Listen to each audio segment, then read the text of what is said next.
asawa sa kanya na nasa likod ng upan.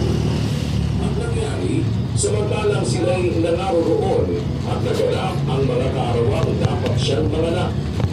At kanyang ipinanganak ang panganay niyang anak na lalaki, at ito'y binalot niya ng mga lampin at inihiga sa isang pasabsapan sapagkat wala ng lugar para sa kanila sa tuluyan. At may mga pastor ng tupa sa lupain ding yaon na nangasaparang na pinagpupuyatan sa gabi ang kanilang kawan. At tumayo sa tabi nila ang isang anghel ng Panginoon, at ang kaluwalhatian ng Panginoon ay nagliwanag sa palibot nila, at sila'y totoong nangatakot. At sinabi sa kanila ng anghel, "Huwag kayong mga takot, sapagkat narito, dinadalhan ko kayo ng mabubuting balita ng malaking kagalakan na siyang sasabuong bayan. Sapagkat ipinanganak sa inyo ngayon sa bayan ni David ang isang tagapagligtas na siyang Kristo ang Panginoon. At ito ang sa inyo'y magiging pinakatanda. Masusumpungan ninyo ang isang sanggol na nababalot ng lampin at nakahiga sa isang pasabsaban." At biglang nakisama sa anghel ang isang karamihang hukbo ng langit na nangagpupuri sa Diyos at na nagsasabing, "Luwalhati sa Diyos sa kataas-taasan at sa lupa'y kapayapaan sa mga taong inalulugdan niya." Ayan, yan ang po istorya. Nung ipanganak si Kristo, kasi sila taga-Nazaret sila sa Galilea. Nag-utos yung emperador ng Roma magkaroon ng talaan ng mamamayan, census, para ma-tax niya ang mga tao. Ang nangyari, si Jose saka si Maria kailangan umalis dun sa Galilea. Pupunta sila sa Judea kasi doon siya nakalista, kasi siya anak ni David, nakakapatid. Kailangan doon siya magpalista sa siyudad ni David. Kasama niya ngayon si Maria na asawa niya, na kasalukuyang kagampan, mabuktot. Doon sila dinatnan ngayon ng panganganak sa Judea. Sa mga tuwid, si Kristo pinanganak sa Bethlehem ng Judea. Pag Disyembre, ang Bethlehem ng Judea puno ng yelo. So hindi pinanganak si Kristo ng Disyembre. Alam nyo kung bakit. Ito na nyo yung Judea, oh.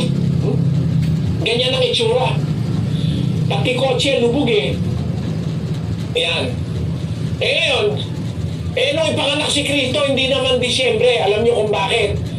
Kasi nung gabing ipinanganak siya, may mga pastor na nasa bukid. Pinagpupuyatan yung kanilang kawan sa gabi. Yon. Meron ba namang pastor na punong-puno ng yelo yung bukid, ilalabas yung kanyang mga kawan? Napakaginaw nun. At saka hindi naman kakain ng yelo yung mga tupa. Di ba? Kaya nga, kung mapapansin mo kapatid, nung ipanganak si Kristo, inilagay sa sabsaban. Bakit? Mga tupa wala, nasa labas. Kung Disyembre yan, yung mga tupa nandun sa loob. Hindi pwedeng ilagay ni Maria si Kristo sa sabsaban dahil kakainin ng mga tupa yung mga damuron di ba? Ibig sabihin, wala yung mga tupa dahil yung mga pastor nga na nasa labas nagpupuyat sa bukid Ibig sabihin, hindi tiempo ng Disyembre yan. At walang emperador ng Roma na mag-uutos ng census ng winter. Napakahirap sa tao maglakbay pag winter. Pwede mo namang winter saka ka mag-uutos ng census.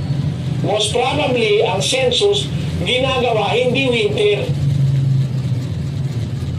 Opo, hindi winter. Kasi magdahilan ang tao na di sila makalakad ng maayos. Yung iba tatama rin. Kaya hindi winter pag magpa-census. Kaya gusto si Sar. Tuloy natin. Pag matalino yung nag-iisip na emperador, siguradong matalino yun.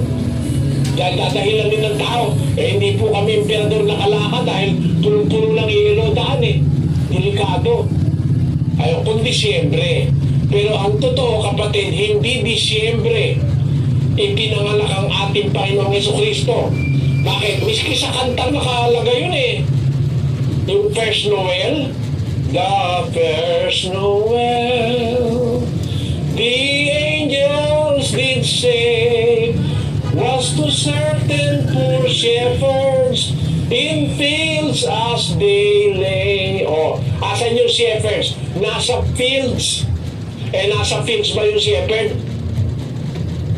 Pasalamat lang tayo mga kaibigan na may taong nag-aral, nagsasaliksik sa kapanganakan ni Kristo. Hindi pala Disyembre 25. Kaya wag tayong magalit. Sabi na yan ang lolo. Pero hindi naman namin kayo tinututulan o tinahadlangan nga na mag-celebrate.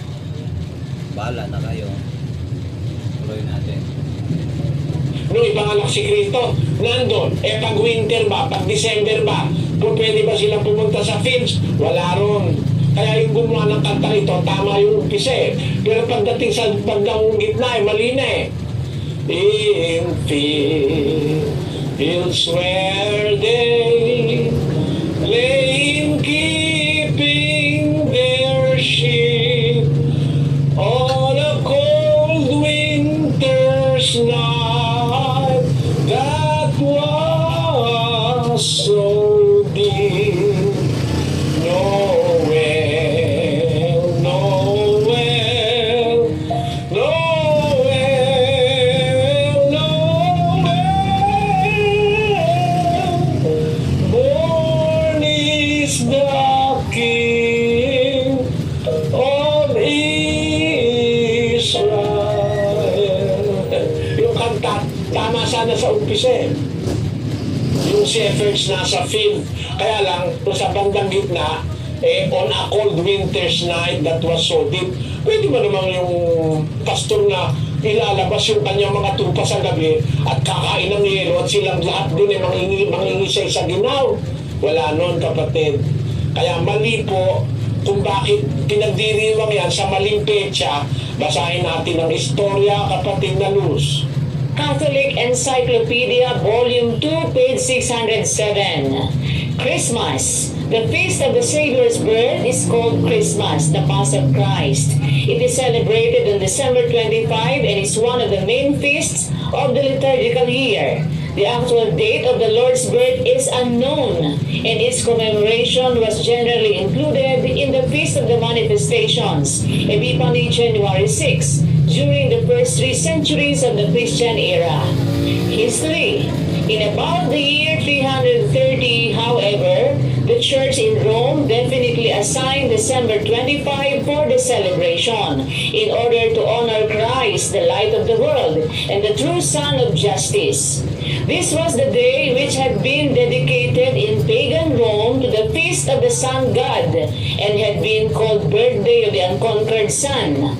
Yung palang Disyembre 25, yun pala yung kapanganakan ng Diyos-Diyusan ng Roma na tinatawag na Saturnalia, the Unconquered Sun. Ayon, yung Diyos-Diyusan ng mga Romano na pagano, ipinagdiriwang nila ang birthday nun 25 ng Disyembre.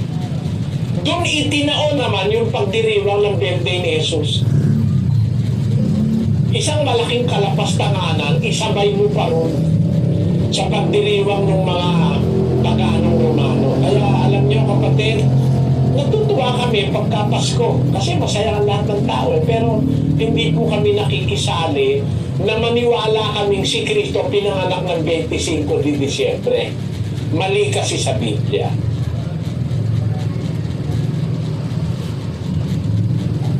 So, mga kaibigan, talagang mali ang mag-celebrate sa birthday ni Jesus. Pero bahala na kayo. Hindi naman namin kayo tinututulan. Salamat sa pakikinig.